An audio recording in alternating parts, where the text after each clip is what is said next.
Julie Hiromoto, and we'd love to hear some of your thoughts from Stockholm. How wonderful to have a member present there. The floor is yours, Julie. Thanks, Richard. It was actually Glasgow, but close. Greta's from Stockholm. Can y'all hear me okay? Yes. Okay, wonderful. So I have a few slides just because I think that it's really hard to express the kind of intensity of COP without visuals. So let me just pull up my screen really quickly. And I don't know, well, let's see. Share.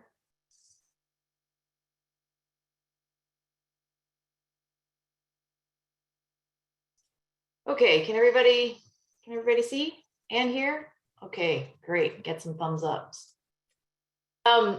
So I was invited to COP as an official NGO observer, a non-governmental organizational observer, through the American Institute of Architects, which is one of the largest design organizations in the world. We've got 94,000 members. And so I was there representing my company and the American Institute of Architects. And as you know, COP is a UN hosted organization. And I'll get into the details and some of the acronyms in a minute. But there was a lot of social media coverage. And so if you haven't seen it yet, there are lots of great photos, especially on these Instagram and Flickr accounts that really help you get a feeling for what it was like to be there. So there are a couple things I want to share with you today. What is COP? Why do architects care? Why did I go? The crazy complexity, intensity of what was happening there. And then what will you do next? So the United Nations rolled up their sleeves and started into this activism and focus on climate change in 1994. At that time, almost 200 countries got together and said, we need to do something. And the countries are called parties. So COP26 stands for the Conference of Parties, and the parties are the countries. So they've got their own, special language here. And the UNFCCC is the host of all of the COPs, the UN Framework Conference on Climate Change, and they meet annually. But every 5 years is kind of a monumental COP. So at COP21, that's where the Paris Agreement was signed. And it was also the first time that buildings had a seat at the table. So there was the first ever Buildings Day. And if you haven't heard this yet, our built environment and our buildings are responsible for 40% of our global carbon emissions. That's a lot of carbon. So there's a huge leadership opportunity here. While we're working on industry, while we're working on transportation, we need to be working on buildings too. And so at COP, the Paris Agreement set out these financial, technical, and capacity building commitments from each of the countries called NDCs, nationally determined contributions. So each country decides what they're going to do, and they make it up all on their own. And then there's an expectation that every 5 years they have to ratchet up their goals. So the scientists were telling us that the agreements made in Paris in 2015 got us to within 4 degrees of global warming. And the scientists are also telling us that the tipping point, the point of no return, is 1.5 degrees. So how do we ratchet up our goals and pull down our carbon projections so that we stay below 1.5? Because 4 is not enough. Now, you're going to hear all kinds of things, or you have been hearing all kinds of things in the media. COP was a failure. The politicians just get together and blah, blah, blah. Did we do enough at COP26? No. Are we in much better shape than we were last month? Yes. So my personal takeaway is that this is really hard, And I'm not making excuses for anybody, but we all need to work harder together. And to constantly just throw stones in a kind of unproductive way is not a part of the solution. So how can we, all of us, be a productive part of the solution so we can all move forward for everybody? So just a real quick kind of overview of the American Institute of Architects. Our vision statement is climate action for equity and human health. You might wonder why health? Well, the built environment is far more responsible for human health outcomes than your healthcare clinicians. So before you go to your doctor with a disease or a problem, every day you're spending 90% of your time in buildings. Every day you're hopefully walking and not driving around a city, or spending time in beautifully designed outdoor public spaces or well-designed, high-functioning buildings. And so our built environment is a critical part of our health. It's a critical part of our climate solution. And it's also a critical part of an equitable solution where we design for justice and we all get to where we want to go together, not leaving anybody behind. So there are a number of commitments and actions that the AAIA has made to kind of live by their goals, including adopting a framework for design excellence that includes 10 measures of holistic and systemic good design. We have our first ever climate action plan authored in 2020. We actually reviewed all of the policy platforms of all the presidential candidates and showed where it aligned with AIA policy priorities, including affordable housing, K through 12 environments for education, and of course, climate action. And our strategic plan is really centered around how can we broaden the tent and bring in more voices, more diversity of perspectives, because we know that this is a whole systems challenge, and just one specialty expertise or one person or one practice area or one region is not going to be able to solve it on its own. So we need to get much more creative about how we do that. And then I had an opportunity to testify before Congress on energy efficiency in our buildings and phasing out fossil fuels. And the AIA itself is going to walk the talk. We're in the process of renovating our headquarters in Washington, D.C., and the concept design phase has just ended, and there are going to be significant climate action goals in there. So why did we go? We want to make sure we're advancing the Institute's policy objectives. We want to signal to our governments and to business that this is important and that it's urgently needed for us to collectively ramp up our NDCs. We want to build the right kinds of partnerships, again, because not one discipline or profession can get us there alone, and really showcase architects' relevancy in what we have to bring in climate action. So Glasgow is a pretty compact city. It really only took about 30 minutes to walk from my hotel, which was here, to the Blue Zone, which was here. And as you can see, Glasgow is also quite a green city. So really within the core, there's a lot of hard surfaces, but just outside, there are all of these amazing green spaces. And it's a really lovely city. And it has a real industrial roots, and it's gone through a lot of ups and downs. But Scotland was not on my list, and I am totally in love with the country now. It's just really, really beautiful, even despite all of the rain. And what you can see here is that the Blue Zone is the official UN territory. Like, it actually becomes like a foreign nation whenever the UN is in occupation. And then the Green Zone, which is the public component of COP, which was hosted by the UK, is here. And it was one building, the Science Museum. When people were talking about the Green Zone, I imagined it was this huge space like this campus, and it's one building, so it was really quite small. And then all these red dots are other things that were going on. So the New York Times had a on-site and virtual hybrid 2-week session mirroring the 2 weeks of COP. So they were right there. The Sustainable Innovation Forum was a collection of businesses and other advocacy groups that were hosting their own kind of mini conference. There were lots of things going on at the Glasgow Cathedral and the many universities on site. This is the main train station. This is where we took the train in from London. There were events going on here, including Bloomberg Green was hosting a lot of events here.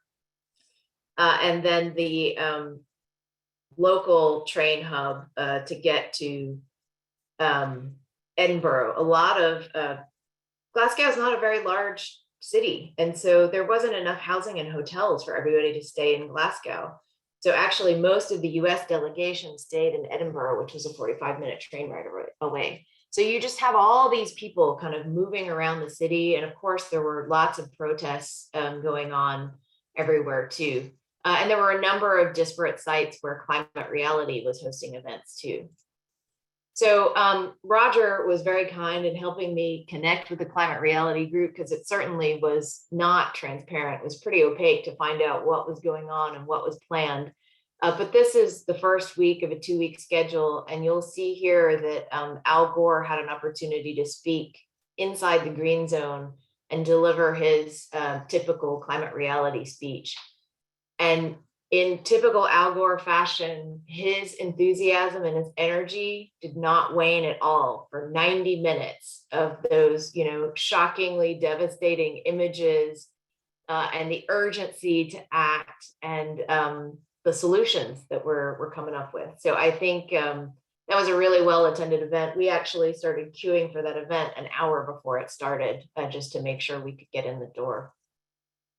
And with Climate Cafe, there were a lot of hybrid virtual broadcasts where people could tell their climate reality stories. So we're living in COVID times, and the conference certainly wasn't simplified by the desire to try to keep everybody safe. So in order to enter the blue zone and also some of the other events. So I know the Sustainable Innovation Forum was also requiring it, and so was the Green Zone. You had to take a daily antigen lateral flow test. So every day I stuck a Q-tip up my nose and did this self-administered test, and then reported it on a website to the Scotland National Health Services group. And then you would get this notification, and you have to show this proof of negative COVID tests every day before you're able to enter the zones. And some of the, this is the UN. So there was, airport plus TSA ratcheted up level screening at every, there was one entrance. And so we had to stand in this line every day just to get in the front door to be able to participate in these events. The irony of it all is that, rooms were limited in capacity, and they actually took away a lot of the chairs to try to limit occupancy. But this is what happens when there's scarcity, right? People still need to eat, people still need to congregate and work together and talk to each other. And so although the idea of reducing the furniture and places to sit was from a good intention, it's kind of the same thing as the reality that we find ourselves in the climate crisis, right? There are not enough resources to go around, and we still have to do what we have to do. And the protections that we try to put in place, like physical distancing, don't really pan out in every single step of the system when you have things like this. So it was a very interesting kind of playing out in micro scale of the macro system-wide issues that we're facing. And just to give you an idea of the complexity of just within the blue zone, there was the official COP presidency program that Al Gore was a part of. There were the negotiations, which happened, with all the parties. There was the action hub where all these people were working and meeting each other and building relationships. That's the COP president right there. He actually hosted an open mic where people could come and share their grievances or make suggestions and let him know directly how people were experiencing COP. There was a whole series of side events. I went to an amazing one on affordable housing and how to make that, and the progress that Glasgow and Scotland have made on climate neutral affordable housing and decarbonizing the housing stock. And they were in, large lecture halls and a number of virtual events. And then there was the equivalent of an expo hall where all of these different nations and special interest groups had pavilions, and each one of those was hosting their own independent program. So it was like 50 conferences within a conference. So the kind of attention that you had to have to try to figure out where should I be, what's the best use of my time, what should I do, was just exhausting. And I put this one in here too because it's interesting. There were a lot of pavilions that had blocked in spaces, and only the speakers could go in that secure zone. And part of it, I think, was for acoustics because they were filming and broadcasting a lot of these, but part of it also was for COVID isolation. I'm happy to say that the US, oh, did I skip one? No, that's next. Okay, well, let me come back to that one. I'm happy to say that the US pavilions and the Action Center were not like that. They were completely open without, the US Center didn't have any physical barriers. The Action Center had a door, but a big glass wall, but then 30 people could fit inside. We had 18 US senators on site. They all came the same day, so it was quite impressive. There were, and so that's the national level. Then they have a whole nother tier that the COP lingo is subnational. So those are all the governors, the mayors, the city councilors, the people who are really influencing change where the rubber hits the road. And so saw an amazing panel with a city councilor from Maui County and the amazing work that they're doing there, and other governors. So just all kinds of really great content to kind of soak in. Activism was everywhere, in the streets and inside the blue zone, and art was everywhere too. This one on the right was my favorite painting that I saw, but contemporary art, fine art, performance art, it was all there. And then lots of official programming and side events. So this was the, on the left, the Sustainability Innovation Forum, and BMW is showing their new concept car, new electric concept car. I saw an amazing screening and at the Bloomberg Green event for Burning, which is Ava Orner's piece on the wildfires in Australia, and that's now available on Netflix. So I would encourage everybody to watch it. It was just so impactful and heart-wrenching. So in just the last few minutes, I want to talk a little bit about footprint versus handprint and what our opportunities are. These are the things that I live by and what I try to do to put my values and my principles and wear them on my sleeve, and have that as a part of my personal contribution and my day-to-day kind of living what you believe. And I think all of this is important, but I'm just one person. And even if, the 1,300 people in my company all did that, we're still 1,300 people. So what is the bigger opportunity for all of us? And I think Climate Reality is a great kind of advocate to help us find that path. And that's your handprint, so the ripple effect of your influence. So in my job, I've already outlined, that there's a lot of opportunity for architects and buildings. I'm sure there are, also opportunities in your professional career and in your other communities that you live and work to align policy incentives and get other people excited about what it is that we're all trying to do together. So I'll leave it at that. I think that, the biggest message for me and the takeaway from COP was that, of course, climate doesn't respect any geopolitical boundaries, and they really don't care. It doesn't care what you look like or how much money you have or how old you are. It's going to impact us all, and some of us much more than others. But even the first wave, the second and the third wave, we get comfortable and feel like we're insulated from these things, but we haven't even conceived of all the system-wide effects of how this is going to amplify and disrupt our lives and civilization as we know it. So I was most encouraged that there were so many different indigenous communities there. Our global youth was there in full force and standing up and being heard, and that gives me a lot of optimism and hope. Thank you, Julie. What a special treat for us to hear that about COP26. And maybe we can have you come back next year as a speaker for one of our programs, and we could really get into more depth. I'm afraid we don't have time today for questions,